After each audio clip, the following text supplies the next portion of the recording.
Merhaba arkadaşlar. Bugün size kronik bronşit, kuru öksürük, balgamlı öksürük için muzevi bir çaydan bahsedeceğim. Bitkimizin adı hatmi çiçeği.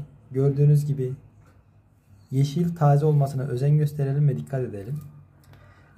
Çayımızın hazırlanmasına gelecek olursak hatmi çiçeğinden 5-6 tane böyle ayıralım.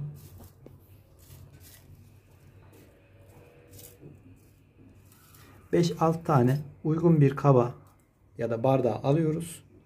Daha önceden hazırlamış olduğumuz suyumuzdan 1 bardak kadar ilave ediyoruz.